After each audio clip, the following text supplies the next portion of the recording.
quand je suis parti sur le terrain en Amazonie, mon ambition, c'était d'étudier les rapports entre une société et son environnement. Et au fil du temps, je me suis aperçu que ces rapports étaient d'une nature très particulière et qu'à la limite, on ne pouvait plus parler d'un côté d'une société, de l'autre côté d'un environnement naturel, dans la mesure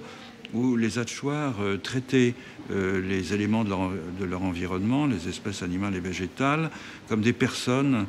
qui avaient beaucoup des caractéristiques de l'humanité. Il faut s'imaginer une société qui vit en habitat dispersé, avec un très très faible taux de densité démographique, de sorte que lorsque l'on sort d'une maison,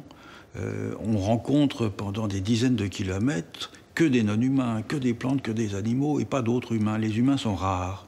Et la sociabilité se déploie donc à l'intérieur d'un univers dans lequel il n'y a pas véritablement de frontières tranchées entre humains et non-humains. Et au fil du temps, j'en suis venu à l'hypothèse qu'il n'y a pas tellement de manières différentes d'établir des relations entre humains et non-humains si l'on part du principe que tout humain est en mesure d'attribuer ou de détecter dans des objets de son environnement des caractères identiques ou différents de ce qu'il est lui-même. Et parmi les deux caractères identiques les plus importants, il y a le fait que les humains ont une intériorité, une subjectivité, une intentionnalité, comme on dit en termes philosophiques, et puis en même temps qu'ils ont un corps, qui sont animés par des dispositions physiques, qui sont capables de repérer dans le monde aussi des régularités physiques. Et donc ces deux aspects que j'ai appelés l'intériorité et la physicalité m'ont paru être des bons points de départ pour qu'un humain quelconque, plongé dans le monde,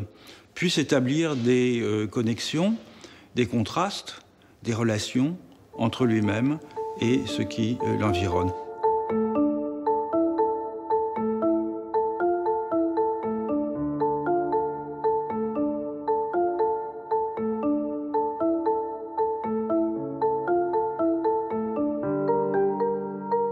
Alors, lorsque j'ai mis au point le modèle des quatre ontologies,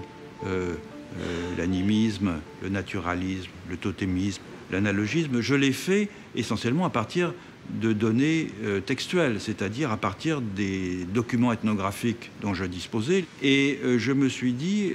qu'il serait intéressant de voir comment ces cosmologies,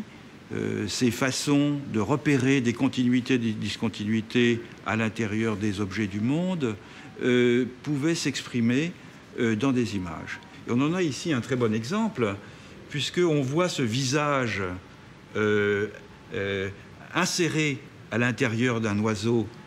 aquatique. Ce n'est pas un humain qui se déguise ou qui se cache à l'intérieur d'un oiseau aquatique, c'est la subjectivité de type humain de cet esprit oiseau. Le laboratoire joue un rôle important. Et le laboratoire que j'ai l'honneur de diriger, celui qui a été fondé par Claude Lévi-Strauss et que Françoise Héritier a dirigé avant moi, est un outil remarquable pour cela, parce que dans un même lieu, on trouve des spécialistes de différentes régions du monde. Il y a donc un va-et-vient constant entre le terrain, l'observation directe, et puis le terrain des autres, c'est-à-dire ce qu'on trouve dans les bibliothèques, et qui permet de donner une substance plus générale aux hypothèses que l'on fait. Et les anthropologues sont dans une situation particulièrement favorable pour faire prendre conscience